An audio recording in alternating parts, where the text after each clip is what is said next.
거기사는 증시 각도기. 안녕하세요, 증시각도TV 시청자 여러분, 투자자 여러분, 반갑습니다. 2월 9일 월요일 한국마감으로 찾아뵙게 된 각도기 곽상준입니다. 자, 저희가 2월 들어서는 중국 마감은 화요일, 목요일 이틀만 농축적으로 해드리고 있습니다. 자, 오늘 시장 엄청 셌어요. 엄청 셌는데 분위기는 굉장히 좋았습니다. 왜냐하면 오른 상승 종목 수가 굉장히 많았기 때문에 시장의 오른 폭이 많은 분들한테 경험이 되는 그런 때가 아니었나. 최근에 이제 그 반도체 주식들 중심으로 오를 때는 지수가 2%가 오르든 3%가 오르든 내 거는 상관없네, 뭐 이런 분위기였는데요. 오늘은 그렇지 않았습니다. 전반적으로 웬만하면 가지고 있는 주식들도 꽤 많이 오르는, 그래서 그야말로 강세장의 맛을 보여주는 그런 흐름이었고요. 이렇게 설명드릴 수 있을 것 같아요. 이렇게 강세장을 여러 번 맛을 보고 나면 이제 사람들이 진짜 상승장에 들어가기 시작합니다. 사실은 그동안 벌써 이미 상승장이지만 일반인들에게는 이제 막 상승장이 시작된 걸로 인식될 가능성이 있다는 점 꼭 기억하셨으면 좋겠고요. 그 다음에 이제 몇 번째 지금 반복해서 여러분한테 드리는 말씀인데, 큰 조정 이후에 반등을 해서 완전히 그 조정을 잊어버릴 정도로 회복을 시키잖아요.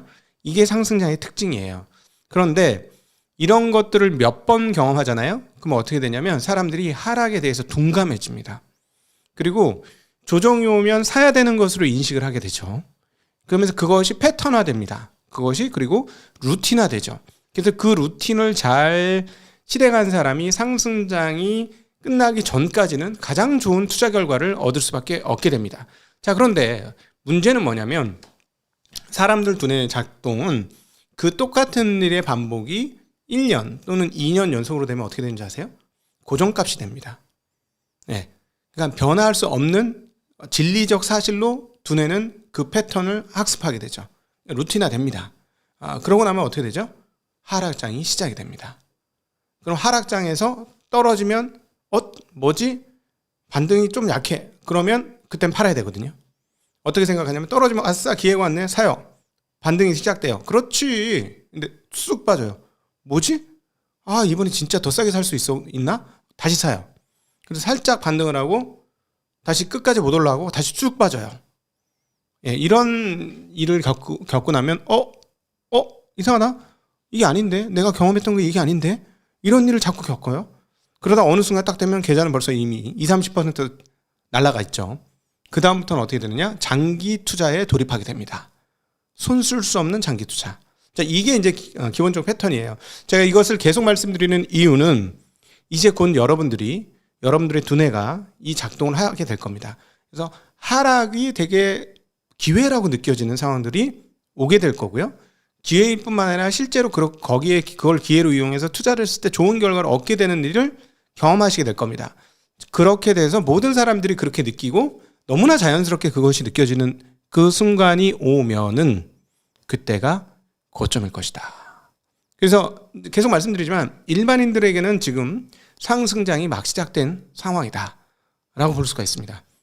진도가 이렇게 많이 빠져나왔음에도 불구하고. 자, 그런데 다행인 점은 특별히 거래소 기준으로는 아직까지도 여전히 가격 매력이 있는 주식들이 꽤 많습니다. 그래서 상승장이 일반인 기준으로 시작이 됐으니 이때 상승장에서 많이 올라갈 주식들을 잘 선택하시는 분들은 분명히 좋은 결과를 얻으실 수 있다 라고 정리해 볼 수 있겠습니다. 자, 요거는 제가 오래된 그 선배로서 여러분들께 드리는, 이거는 2008년 이후에 한국 시장 뛰어든 사람은 이거는 알기 어려워. 이거는 2003년에서 2007년 경험해보고 98년에서 2000년을 경험해보고 그다음에 아니면 저 80년대 그 상승장을 경험해 보신 분들이 알 수 있는 대목이다 라고 감히 말씀드리겠습니다. 그러니까 이게 투자는요, 늙어도 좋아요. 나이 먹는 게 꼭 나쁜 게 아니에요. 경험이 쌓여가지고 괜찮은 게 많습니다. 자, 오늘 시장 한번 같이 살펴보도록 하겠습니다.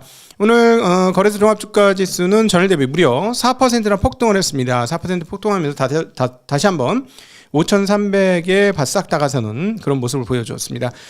상승 종목수는 717개, 하락 종목수는 단 110여 개밖에 되지 않는 전반적인 강세장이었고, 중간중간에 이제 그 시장이 밀렸습니다만은 반등을 하면서 반등 성공하면서 마무리되는 흐름이었습니다. 그래서 고저차의 폭이 조금 있었던 장이었다라고 설명드릴 수 있겠습니다만, 전반적으로 뭐 전반적으로 강세였다라고 정리해서 말씀드릴 수 있을 것 같아요. 자, 코스닥도 마찬가지로 1360 종목이나 상승했고요. 몇몇 테마주들은 엄청나게 오르는 흐름, 4.3%나 폭등하는 흐름, 그래서 1100포인트를 돌파하는 기염을 토했습니다.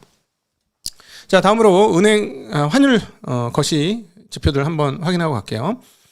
오늘 원화가 예상외로 좀 강세입니다. 일본의 자민당 선거 압승 결과에 따라서 이거 좀 오늘 좀 또 힘들어지는 거 아니야? 뭐 이런 생각이 들었는데 오히려 강세입니다. 일단 오늘까지 보면은 미국과 일본의 공조가 잘 이루어지는 것이다 라고는 해석할 수 있겠어요. 좀 이따 일본의 차트 보여드리도록 하겠습니다.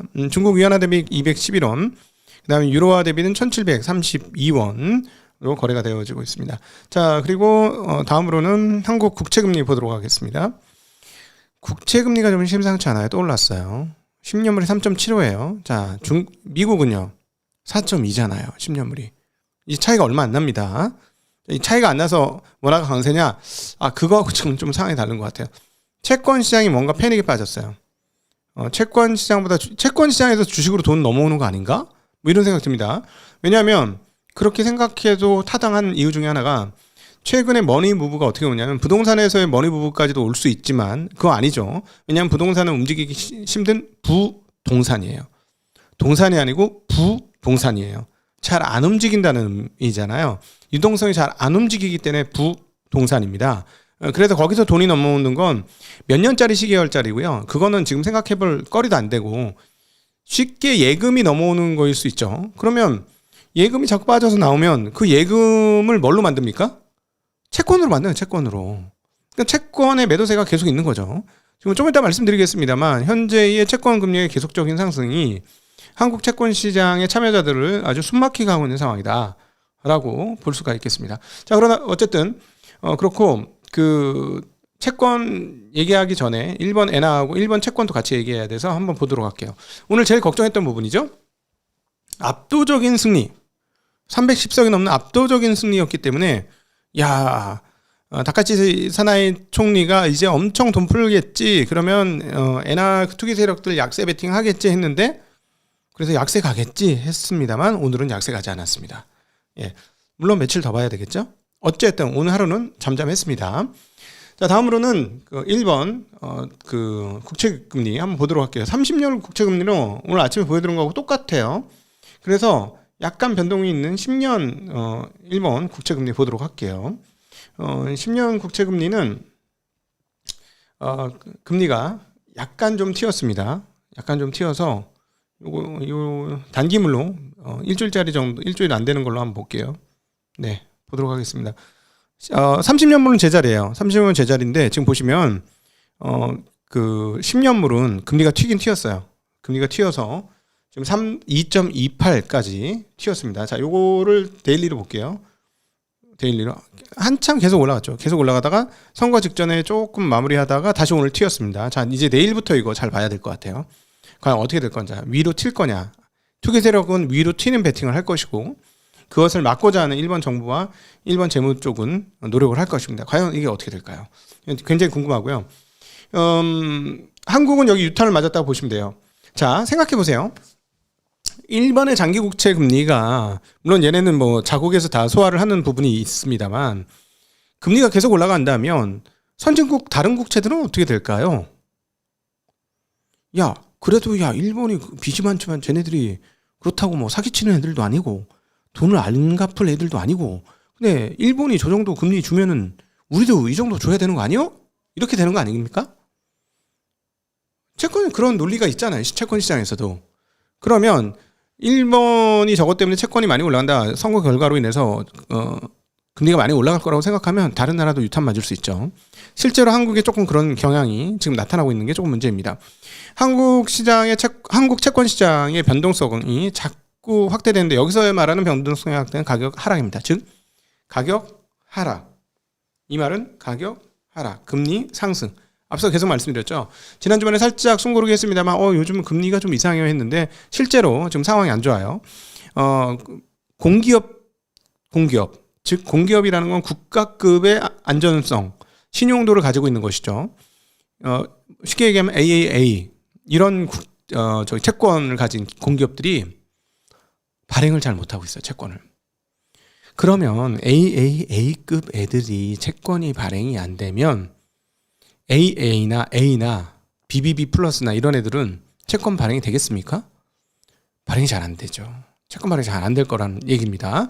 그래서 지금 캔코 한국자산관리공사 너무 좋은 회사죠. 근데 여기서 채권 입찰을 했는데 5년물이 유찰됐어요. 3년물은 1,700억 발행에 성공을 했으면 5년물은 유찰. 경기주택도시공사 여기는 민평 금리 대비 12에서 15bp 높게 0.12, 0.15% 높게 발행이 됐고요. 한국도로공사 완전 현금 장사잖아. 얘네는 완전 현금 장사 아니에요? 그런데 여기도 민평 대비 5bp로 이상으로 발행되는 분위기라고 합니다. 그러나 한국도로공사는 뭐 워낙 좋으니까 여기는 뭐 문제가 없는데 아까 경기주택도시공사 이런 쪽에 이제 소위 말하는 추가 프리미엄 금리 스프레드라고 표현하는데 이것이 계속 올라가고 있는 그런 상황이고 공사채가 이 정도면 일반 회사채 분위기는 훨씬 더 안 좋을 것이다. 그리고 또 설 연휴 상황에 그 몇몇 기업들은 자금 확보가 조금 어렵겠구나 이런 상황이며 돈 줘가지고 보너스 주고 해야 되는데 만만치 않을 수도 있겠구나 라는 생각 해볼 수 있겠습니다. 자, 업종별 테마 동향 보고 다음 단계로 넘어가도록 하겠습니다. 오늘 뭐 삼성전자, 하이닉스 아주 발군의 실력을 보여줬고요. 관련된 반도체 기업들도 굉장히 높이 오르는 흐름이었습니다. 전기장비 업종이 5.3%, 화장품 2.9%, 에너지장비 2.8%, 복합기업 2.1% 올랐고요. 자, HBM이 9.3%. 오늘 뭐 아주 축하드립니다. 반도체 소재 장비 갖고 있으신 분들은 축하드립니다. 저희도 있는데요. 최근에 오신 분이 사고 있었는데 다 못 샀는데 막 올라가지고 좀 오히려 좀 속이 상하더라고요. 많이 올랐고 그다음 MLCC 많이 필요하죠. AI 서버에 굉장히 많이 필요한 상황인데 오늘도 크게 올랐습니다. 페인트 자전거, 유리기판 등 올랐고요. 투자처별 매매 동향 살펴볼게요. 먼저 매수부터 보도록 하겠습니다. 오늘 외국인 매수는 두산에너빌리티, 현대 HD 현대일렉, 하나솔루션, 삼성전자, 아모레퍼시픽, 셀트리온에 들어갔고요. 기관은 삼성전자, 하이닉스, 그리고 두산에너빌리티, SK스퀘어, 셀트리온 등을 매수했습니다. 자, 개인은 현대차, 네이버, NC소프트, 삼성전자 우선주, HD, 한국조선해양 등을 매수를 했습니다. 자, 주체별 매도, 순매도 상황들도 볼게요. 외국인들이 현대차를 팔았네요. 오늘 외국인들이 현대차 팔아갖고 현대차가 많이 못 오른 것 같습니다. 그리고 또 이유는 조금 이따 또 말씀드리도록 할게요. SK하이닉스, 네이버, KB금융, 삼성전자 우선주를 팔았고요. 기관은 NC소프트, 그리고 하나에어로스페이스, HL 만두 등을 팔았습니다. 개인은 삼성전자, 하이닉스 팔았고 두산에너빌리티, 셀트리온, 하나솔루션, HD 일렉 등을 매도하는 모습 확인할 수가 있겠습니다. 자, 테슬라 관련된 소식인데요. 테슬라가 설비 증설을 굉장히 많이 한다라고 합니다. 설비 증설 딱 보고 처음에는 AI인 줄 알았어요. AI. 당연히 뭐 AI겠지. 그거 아니었고요. 캐펙스를 200억 달러를 초과해서 투자할 것이다라는 이야기를 테슬라의 부사장 그레이스 타워가 밝혔는데요. 어떤 분야인가 보니까 일단 AI는 맞아요. AI 컴퓨팅 파워를 늘리는 데 쓸 것이다. 그 다음에 뭐 하겠다고 했죠? 모델 S와 모델 X 라인에 뭘 만들겠다고? 옵티머스 만들겠다고 했어요. 그래서 로봇 공장 만드는 데 돈을 쓸 것이다. 그 다음에 완전 자율 전기차 사이버캡, 이거 아마 운전석 없을 건데 이것도 대량 생산하기 위해 돈을 좀 써야 된다는 얘기 했고요. 네, 에너지 저장 장치, 충전 네트워크, 배터리 공장을 짓는데 돈을 쓰겠다라고 했습니다. 자, 그럼 이렇게 돈을 써가지고 어디를 가야 될까? 달을 가려고 하고 있어요. 달을. 그래서 달은 오늘 아침에도 잠깐 말씀드렸는데 화성을 가려면 20년 걸리는데 달은 10년 안에 갈 수 있으니까 10년 안에 달에 가겠다. 이렇게 얘기하고. 근데 이 참 시기적절하게 얘기하는 것 같아요. 왜냐하면 스페이스X를 상장하려면 지금부터 우리는 달에 갈 수 있고 달에서 많은 것을 할 수 있고 달에서 많은 것을 채취할 수 있어. 이런 얘기를 해줘야 스페이스X 상장에 시너지가 빵 터지지 않겠습니까? 그래서 이런 측면에서는 천재적이에요. 내가 보기에는 사람들 마음을 이렇게 이렇게 이리 와 이렇게 하는 데는 일론 머스크보다 잘하는 사람 없는 것 같아. 진짜 나는 인정. 와, 이건 진짜 정말 대단해. 어쩜 요쯤에서 요거를 얘기해야 사람들이 꿈을 꿀 거 아니야. 막 MBTI N이 막 이렇게 자극되는 거 아니야. 그래, 우와, 그래? 나도 그럼 달 날아가서 껑충껑충 뛰면서 앞으로 우주선 할 수 있을까? 막 이런 생각도 하게 되고 한번 돈 있으면 한번 가서 타볼까? 그러면서 거기서 자원도 많다는데 야 거기서 갖고 오면 히토류 저 중국이 저러는 거 다 한 방에 끝난다는데 뭐 이런 상상도 하게 되고 막 이렇게 할 수 있는 게 되게 많잖아요. 그래가지고 근데 어떻게 타고 가야 돼? 스페이스 X를 타셔야 되겠죠. 뭐 이렇게 되는 거잖아요. 야 그러면 이게 뭔가 될 것 같은데 상장한데 사야 되겠어. 이 연산을 기가 막히게 끌어냈는데 진짜 천재다. 이런 생각을 많이 하게 됩니다. 자, 그런데 이제 지금 일론 머스크 관련해서 지금 중국 쪽에서도 난리가 나는데 우주항공도 있고요. 또 하나가 있는데 이거 이제 내일 또 다시 한번 자세히 말씀드리겠습니다만은 태양광이 있습니다. 왜냐하면 일론 머스크가 중국의 태양광 업체하고 만났잖아요. 그 왜 만났어요? 아니 우주에서 AI 데이터 센터 하면은 차가워가지고 에어컨 필요 없어요. 네, 냉각장치 필요 없어요. 대신에 이제 전력을 해야 되는데 우주에서는 전력을 태양광에서 그냥 하면 돼요. 왜냐면 여기서는 구름도 있고 뭐도 있고 날씨도 안 좋아가지고 태양광이 잘 안 도착하는데 우주에서 하면 효율이 몇십 배야. 그냥 태양광 여기서 다는 것보다 훨씬 작게 달아도 AI 데이터 센터 돌릴 수 있어. 괜찮아. 뭐 이런 분위기지 않습니까? 그걸 이런 얘기를 하고 있는데 중국 태양광 업체 만났고, 그러니까 어떻게 우주 항공기 그러니까 스페이스X로 올려가지고 AI 데이터 센터 만들고 뭐 이래야 되는 분위기니까 중국이 거기에 흠뻑 지금 삐를 받았어요. 그래서 중국의 그 태양광 산업 지수, 그다음에 우주 산업 지수 이런 게 엄청나게 올랐습니다. 실제로 머스크는 3년 내에 연 100기가와트의 태양광 제조 확대를 검토 중이라고 합니다. 저는 근데 상식적으로 이게 우주에 짓는 게 가격이 덜 들 수 있나? 100기가라면 일단 기본적으로 아무리 그래도 태양광 패널 자체 사이즈가 아무리 태양광이 몇십 배 올라도 굉장히 많이 필요할 것 같은데 그거 어떻게 하지? 좀 신기하긴 합니다. 어쨌든 굉장히 신기해요. 어쨌든 그렇게 하고 있고요. 그래서 관련 기업들이 엄청나게 올랐습니다. 한번 오늘 볼게요. 일단 여러분이 깜짝 놀랄 정도인데 자 저게 다 태양광이야. 여러분 중국의 태양광 업체들이 저렇게 많아. 저 위에 상위 5개 정도는 한국의 웬만한 업체보다 더 커. 그래서 제가 지난번에 말씀드렸죠. 중국의 태양광 업체 저렇게 많은데 한국이 잘 될 수 있을까? 게다가 테슬라가 중국 그 업체를 만난 거는 한국 태양광 업체인데 호재야? 아니지 않아? 이런 생각이 드는데 어쨌든 잘 올라요. 한국 태양광 업체가. 이거는 진짜 요지경이에요. 나 잘 모르겠어 이거를. 그러니까 이렇게 생각하는 거겠죠. 아무리 머스크가 중국 애들 만나도 어떻게 중국 애들 물건을 쓰겠어. 결국 한국 거 쓰지.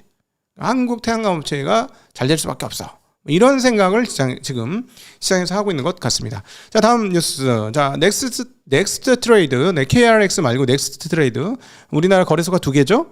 이 2개가 있으니까 사실은 상장시켜도 돼요. 이게 독점이 아니니까. 물론 이제 뭐 서로 뭐 형님 아우 뭐 이런 분위기이긴 합니다만 상장을 하면 훨씬 더 빠르게 한국 자본시장이 좋아질 텐데 이 상장에 대해서는 대체적으로 저희가 너무 저희 얘기하는 거를 급진적으로 사회에서는 좀 받아들이고 있는 것 같습니다.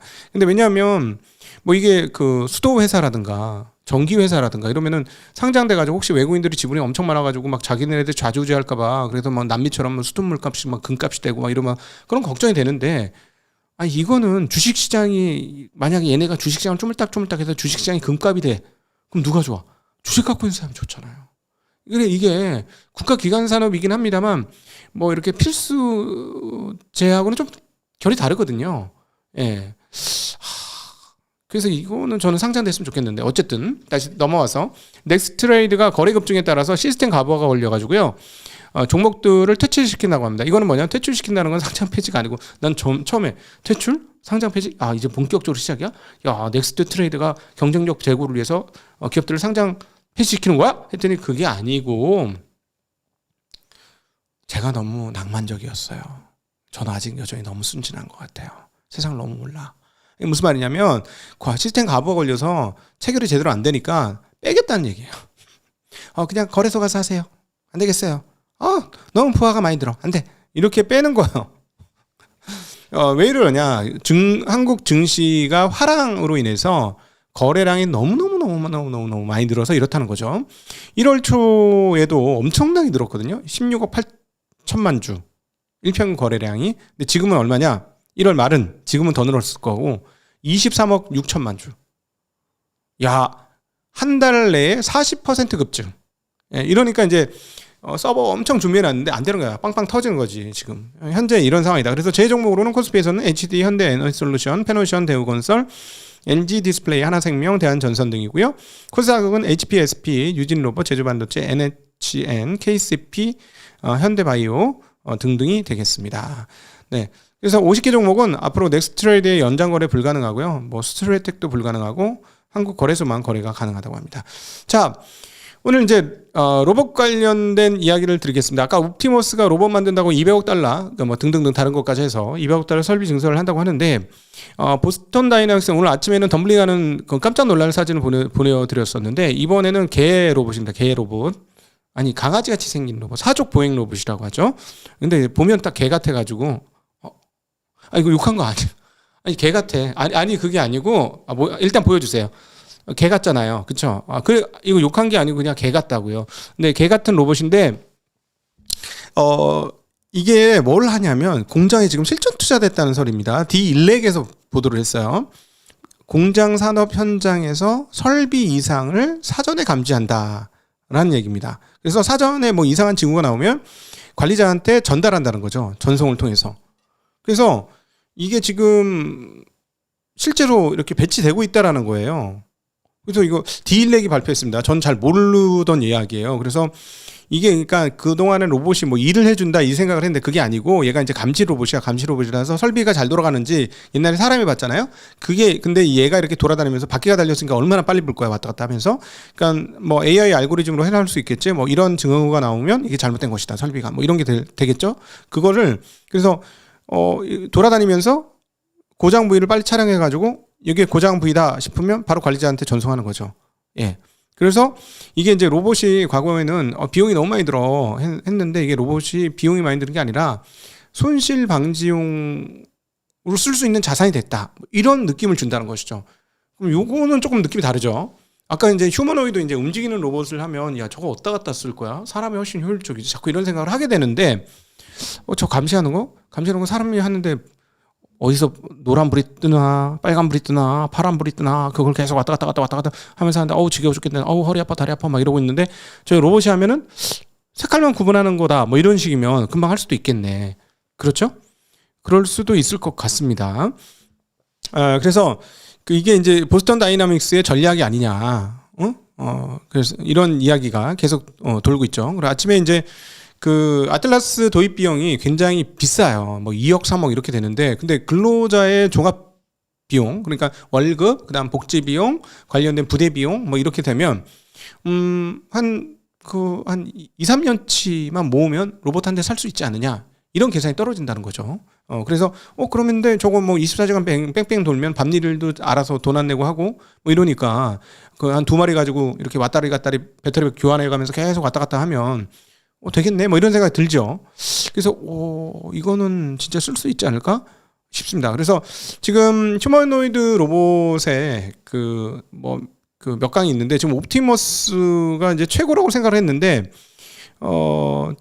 약간 편향된 의견인지 모르겠습니다만 의외로 아틀라스가 꽤 괜찮다 하는 이야기가 있습니다. 한번 볼게요. 이건 이제 AI한테 물어봤어. 어디가 잘해?라고 했더니 피규어 그 로봇도 있고 옵티머스도 있고 아틀라스도 있는데 이게 실제로 B2B라든가 그 산업 현장에서는 아틀라스가 괜찮다라는 얘기가 있어요. 괜찮다. 예. 근데 옵티머스는 이제 가정용으로 쓰인다고 하죠. 그러면 이제 파급력은 훨씬 클 겁니다. 사람들이 직접 봤을 때 충격은 굉장히 클 거니까. 근데 지금도 한국에서는 로봇을 공장에서 엄청나게 쓰고 있잖아요. 로봇팔 이거 삑 똑같은 일 계속 삑 이러면서 계속 쓰고 있잖아요.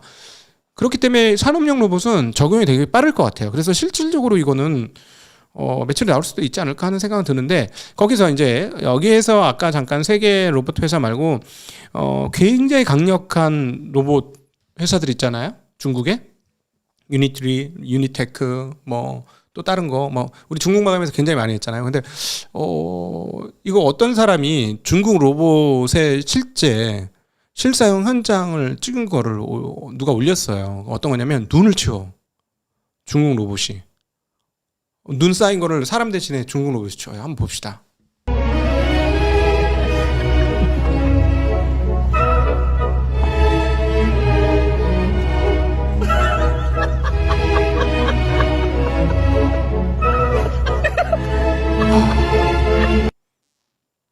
네. 이거를 보면서 그 중국 로봇 쫙 그 광장 저기 공장에 쫙 일렬로 세워놨잖아. 막 엄청 많이 세워놨잖아. 막 수백 대 막 이렇게 저렇게 많이. 그래서 뭐 가격이 2천만 원 막. 야 이거 어떡하냐 막 그런 생각이 들었는데 사실은 저거는 그 저기에 로봇을 내놓은 것 자체가 조금 무리한 것 같아요. 바닥이 미끄러운데 저걸 어떻게 하겠어요. 저거를 로봇이 저거까지 했으면 정말 끝장났지. 이제 세상 끝났어. 종말이야. 사람들 할 일이 없어. 저 눈치 거 굉장히 어렵거든요. 근데 일단 저거를 시도했다는 거는 뭐 굉장히 칭찬하고 박수 쳐줄 만합니다. 굉장한 로봇 기술이다. 라는 생각이 들었는데요. 저거 음악하고 같이 들으면은 재밌어요. 저녁이 굉장히 재밌어요. 저거 조금 있다가 저 장면만 무한 반복으로 돌려보세요. 저는 사실은 오늘 지금 이거 냉정해지려고 굉장히 노력합니다. 저거 사실 재밌어요. 여러분 퇴근길을 정말로 즐겁게 해줄 수 있는 영상이다라는 거 보실 수 있겠습니다. 특별히 그 현대차 보유하고 있으신 주주분들은 굉장히 재미나게 보실 수 있지 않을까 그런 생각이 듭니다. 자, 근데 이제 현대차가 그런데도 오늘 못 올랐다. 실상은 떨어진 거나 마찬가지다. 다른 주식 시장이 4%나 올랐는데 이런 걸 왜 그러냐 보면 역시나 이번에도 중국인데요. 전기차 순위가 떨어졌다는 뉴스가 들리고 있습니다. 전 세계 전기차 판매 순위를 보면 중국 빼고 중국 너무 많으니까 중국 빼고 보면 중국 외에서의 시장. 자, 왜 중국을 빼야 되냐면 중국은 1년에 올해는 한 1,600에서 1,700만 대 전기차 만듭니다. 물론 이제 약간 하이브리드까지 포함된 그 숫자이긴 합니다만 아니야. 순수 전기차일 것 같다. 이미 1,500만 넘었어요, 작년에. 그러니까 당연히 뭐 압도적으로 중국이 앞서요. 물량으로는 게임이 안 되는 거니까 그거 빼고 얘기를 해보면 그다음 원래는 순위가 폭스바겐 25년도 기준으로 126만 대고요. 그다음 테슬라 101만 대. 테슬라가 101만 대밖에 안 된다고? 분기에 40만 대 아닌가? 이거 뭐 데이터 조금 잘못된 것 같은데. 중국 제외니까. 그렇구나. 중국 제외면 101만 대 맞겠네요. 그리고 현대차가 한 60만 대쯤 돼요. 61만 대. 그래서 원래 3위였는데 여기에 25년도 말 기준으로 누가 쏙 들어왔어요. 누가 들어왔냐면 BYD. 62만 7천 대. 전년 대비 140% 증가. 수출을 엄청 하잖아요. BYD가.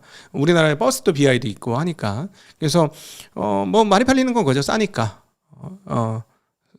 싼 거는 잘 만들잖아요. 현재. 그다음에 가성비 뭐 이런 것들이 통하면서 소형차 중심으로 동남아 등에서 엄청나게 많이 팔리고 있고 유럽에서도 꽤 많이 팔리고 있어서 현대차 그룹을 따돌리고 3위로 들어갔다는 소식. 뭐 이것이 그 현대차 그룹한테는 나쁜 뉴스였다라고 볼 수는 있지만 사실은 수량 기준으로는 못 이긴다. 라는 생각은 하고 있습니다. 자, 그리고 한국 오늘 그 여러 가지 특징들이 많은데요. 그 중에서 오늘 눈에 띄었던 건 한국의 그 아모레퍼시픽입니다. 죽었던 회사가 벌떡 일어났어요. 물론 여전히 죽어있는 엘모 회사 등 그다음에 에이모 회사 등이 또 있습니다. 걔네는 아주 그냥 죽어가지고 일어나지 못하고 있는데 반면에 아모레퍼시픽은 죽어있다가 오늘 벌떡 이렇게 세우는 그런 모습을 보여주었는데요. 왜냐하면 매출과 이익이 상당히 늘었다는 소식입니다. 자, 이번에 그 25년도 기준으로 아모레퍼시픽은 매출 4조 2,500억, 영업이익 3,358억을 했고요. 이 중에서 눈에 띄는 것은 해외 수출입니다. 4조 2,500억 중에 2조 가까운 1조 9,100억 원을 해외 매출로 잡혔다. 그리고 거기 영업이익이 전년 대비 무려 102%나 증가했다는 소식이 되겠습니다. 특별히 미주 지역이 20% 증가했고요. 중앙아시아 지역 등이 40% 중동 지역이 40%나 증가하는 소식을 보고하고 있습니다. 그래서 이 부분들이 굉장히 큰 폭으로 증가했기 때문에 그 20% 가까이 주가 폭등을 하는 흐름 보여주었습니다. APR도 좋죠. 매출 1조 돌파했고요. 이 중에 해외 매출이 1조 2,300억입니다. 해외 비중이 80% 되는 그런 모습을 보여주고 있고 반면에 아까 엘모사, 화장품 엘모사와 A모사 뭐 이런 회사들은 해외 성과가 안 나오니까 계속해서 주가는 부진한 흐름들을 나타내고 있습니다. 자, 아모레퍼시픽의 경우는 그 스킨케어 프리미어 제품이 많이 팔렸고 더마 제품, 헤어 그리고 메이크업 카테고리가 상당히 좋은 모습을 보여줘서 영업이익도 전년 대비 52%나 증가한 3,358억을 기록했다는 소식이 있겠습니다. 그 중에서 해외가 2,100억 가까이 됩니다. 그러니까 전체 이익 중에 3분의 2 가까이가 해외 매출, 전년 대비 해외 영업이익은 100% 넘게 증가하는 모습 보여서 아주 좋은 거 아닌가 싶습니다. 자, 먹거리 독과점 3개 회사에 그 1,500억의 탈세 추징을 했다는 소식이 들리고 있습니다. 자, 여러분 이거는 이제 먹거리 관련된 이야기이긴 합니다만 이 그 그림을 저희 연합 인포메스에서 잘 그래픽을 그려줘서 이거 여러분 잘 보실 필요가 있어요. 우리나라 대기업이나 일반 기업이나 상장 기업들이 어떤 식으로 돈을 빼먹는가 하는 그림들을 잘 보여주는 대목이거든요. 한 회사가 있습니다. 본회사 가운데 본회사가 어떻게 하냐면 원료 회사를 가지고 있는데 이 원료 회사는 그 일종의 그 이 갑사의 관계사야. 갑사의 관계사. 근데 돈을 줄 때 원래 원가보다 조금 더 주는 거지. 조금 더 주는 거예요. 그래서 그리고 또 판매점에 그 이제 뿌릴 때 광고비를 엄청나게 줍니다. 광고비 명목을 엄청나게 줘요. 그래서 이것도 어떤 식으로든지 돈을 돌릴 수 있는 구조를 만드는 거죠. 뭐 이런 식일 건데 이거 좀 더 구체적인 그림을 보면 요거보다 요 그림이 이제 전형적인 모습입니다. 이제 그 가공식품 제조회사 그러니까 그 음식료 회사가 하나 있는데 이 회사가 혼자 하면 되는 거를 쪼개요. 쪼개기 상장은 아니고 그냥 쪼개기 기업을 만들어놔. 그래서 어떻게 만들어 놓냐면 포장지 만드는 회사를 하나 만들어놔. 네. 예. 그리고 포장지 만드는 회사를 여러 가지 방법이 있는데 이 포장지를 비싸게 사주는 게 있고요. 그리고 이 포장지 회사의 건물은 사장님 건물이야. 그래서 임대료 엄청 비싸게 받아. 뭐 이렇게 되고요. 그다음에 이제 홍보 대행업도 그 계열사로 하나 가지고 있어요. 그래서 홍보 대행 업체한테 그 홍보 대행을 맡겨. 근데 그 비용을 엄청 많이 줘. 상당히 많이 줘. 그러면은 근데 그 홍보 계열사의 그 대주는 누구야? 아들이야. 딸이야. 이렇게 되는 거죠. 그렇게 되고 그다음에 또 해외 사무소를 하나 둬요. 해외 사무소 돌려야 되니까 돈을 받아야 되잖아. 그러면 이제 그 대주주 일가들이 해외 여행 갈 때 거기서 법인카드를 써. 그 받은 걸로 돈으로. 가능하겠죠. 네. 그리고 사주들 출근도 잘 안 하는 그 고모, 이모, 삼촌 다 임원진에 올려가지고 이사 진에 올려가지고 다 월급 줘. 이사 월급. 예. 이렇게 하면서 누이 좋고 매부 좋고 우리 좋고 니네는 잘 모르겠고 우린 좋아. 뭐 이런 거 만드는 거죠. 그러니까 지금 이 건이 요런 부분으로 좀 걸렸다는 건데 이게 지금 먹거리 회사뿐만 아니라 이게 한국의 법인들이 전형적으로 하는 이런 거리예요. 제가 이제 회사를 해보니까 이게 가능하겠구나 보이는 거야. 가능하겠구나. 그럼 이렇게 자기 거 챙기면 주주 거 챙겨줄 게 있어요, 없어요? 없죠. 근데 이런 걸 이렇게 챙겨 나가면은 직원들이 알아 몰라? 알죠. 자, 그러면 어떻게 되죠? 이거 알게 되면 직원들도 어떻게 내 거 빼먹을 거 없을까? 아씨, 우리 집에 회사에 있는 커피 믹스 좀 갖고 가야 되겠어. 이런 생각을 할까요, 안 할까요? 하게 됩니다. 하게 돼요. 네. 그러면 이제 회사는 슬슬 금이 가고 구멍이 뚫려서 물이 새기 시작하는 거죠. 예. 그래서 목적지에 잘 못 가고 뱅뱅뱅뱅 제자리 돌기를 하기 시작하는 거예요. 그래서 여러분 주주환원이 중요한 겁니다. 이런 회사가 주주환원 하고 싶은 마음이 들겠습니까? 안 들겠습니까? 안 들죠. 그래서 주주환원 하는 회사를 사라는 이유가 이런 것들. 주주환원을 할 정도면 저런 정도의 저질적 흐름들은 없어. 별로 없어. 주주까지 주려면 상당히 많이 돈을 벌든가 아니면 돈을 떼놓던가 이렇게 해야 되잖아요. 그러니까 저렇게 하기에는 만만치 않아. 예. 그래서 여러분 주주한테 잘해주는 회사가 왜 중요하냐면 안 그러면 저렇게 해서 주주한테 줄 돈이 없어져요. 그래서 좋은 회사 중에 하나를 꼽자면 기준이 배당이라는 거 꼭 기억하셨으면 좋겠습니다. 자, 어쨌든 뭐 몇몇 개 회사가 뭐 걸렸다. 음식물 관련 업체들 걸렸다라는 소식이고요. 그다음에 이제 아까 그 이미지는 국세청 자료가 되겠습니다. 연합인포에서 그걸 갖고 와서 쓴 거네요. 그다음에 자, 빗썸의 비트코인 5지급 사태. 야, 이거 황당한데 고객 그 서비스 일환으로 일종의 캐시백 사은 행사를 한 거예요. 그래서 2만 원씩 주려고 그랬어요. 2만 원씩 몇 명 뽑힌 사람들한테 2만 원씩 주려고 했는데 2만 W1 이거를 눌렀어야 되는데 BTC를 누른 거야. BTC를 눌러. 그래갖고 그게 나간 거지. 그게 나갔어. 야, 저는 이거 듣자마자 밀항선 탄 사람들 몇 명 있겠는걸? 뭐 이런 생각이 좀 들어요. 아, 저 바로 팔아가지고 어떤 식으로든 현금화 해가지고 출금해가지고 잽싸게 알아채기 전에 그냥 잽싸게 밀항선 타는 사람 있지 않았을까 했는데 아는 것 같아요. 안타깝다고 해야 되나? 다행이라고 해야 되나? 잘 모르겠네.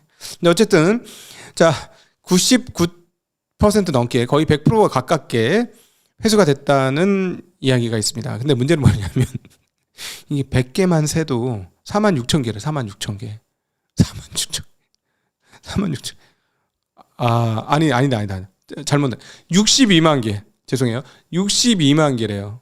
62만 개. 와. 한 개 1억이잖아. 한 개 1억. 62만 개면 60조 원이야. 야. 100개만 안 도 회수. 근데 회수 안 되게 몇 개 있답니다. 100개만 해도 얼마야? 네. 여하튼 참 이런 일이 있다는 게 좀 충격적이네요. 굉장히 충격적이에요. 네. 근데 어쨌든 지금 한 200개 200개 정도 회수 못했는지 어땠는지 잘 모르겠는데 200개라면 커버링 가능하죠. 이 회사가 떼돈을 벌고 있어요. 여러분 그거 아십니까? 누가 돈 제일 많이 법니까? 노름판에서 하우스가 제일 많이 벌어요.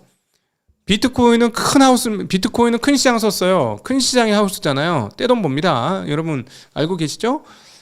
디모 비트코인 거래소하는 회사가 한국의 은행이 매물로 나왔을 때 현금 내고 사겠다는 이야기가 있었어요. 그러니까 검증이 필요해 버렸는데 아니 그냥 제가 현금 드릴게요. 현금으로 파세요. 은행. 몇 조가 필요한데? 주머니에 끼워 왔는데 4조 정도? 얼마 더 필요해? 12조? 아니 저 집에 가서 금고에서 꺼내오면 되는데 이런 분위기였다는 거예요. 네. 근데 이번 건은 실제 비트코인 날라간 게 아니라 허수 지급을 했다는데 어떻게 이런 일이 있는지 좀 신기하긴 하네요. 근데 어쨌든 떼돈을 벌고 이 많은 돈은 누구한테서 벌었냐? 제가 보니까 청년들한테서 상당히 많이 벌었다. 그래서 많은 분들은 자기가 돈을 벌려고 하지만 거래를 자주 하면 할수록 하우스만 별로진다. 이거 꼭 기억하셨으면 좋겠습니다. 이거는 코인만의 문제가 아니고요. 주식도 마찬가지입니다. 거래를 많이 하시면 여러분은 밑밥이 되십니다. 그래서 일컬어 호구가 되시는 거죠. 거래 많이 하시면 안 돼요. 일반적으로 대략 98에서 99%의 확률로 거래 많이 하시는 분은 깨집니다. 이거 꼭 기억하셨으면 좋겠어요. 네. 지금 그래서 증권사들 돈 많이 벌지 엄청나게 벌고 있을 거야. 네. 신났을 겁니다. 네. 자, 오늘 여러 가지 이슈를 가지고 와서 여러분들과 함께 재미나게 이야기 해봤는데요. 어떤 것들은 재미로 받아주셨으면 좋겠고요. 어떤 것들은 투자와 관련된 뉴스가 있는 거니까 오늘 전반적으로 시장이 너무 좋았어요. 시장이 너무 좋아서 별로 할 얘기가 없어. 그래서 몇 가지 이슈만 가지고 같이 재미난 이야기를 한번 나누어 봤습니다. 다들 기분이 좋으실 텐데요. 내가 잘해서 그랬다? 아니, 시장이 좋아서 잊지 마십시오. 그걸 잊는 순간 점점 빗나가기 시작할 겁니다. 그리고 한 방에 얻어맞습니다. 자, 누구죠? 타이슨의 핵펀치가 기다리고 있을지도 있습니다. 네, 나만 피해갈 수 있다? 오해입니다. 오히려 이런 때일수록 왜 성공했는지를 잘 검토하셔서 다음부터도 이런 성공을 하겠다라는 경험치로 쌓아놓으시는 게 장기적인 자기 발전에 정말 중요하다는 사실을 꼭 기억하시면 좋겠습니다. 자, 오늘도 함께 해주셔서 감사하고요. 저는 조금 이따가 연합인포메스에서 찾아뵙도록 하겠습니다. 안녕.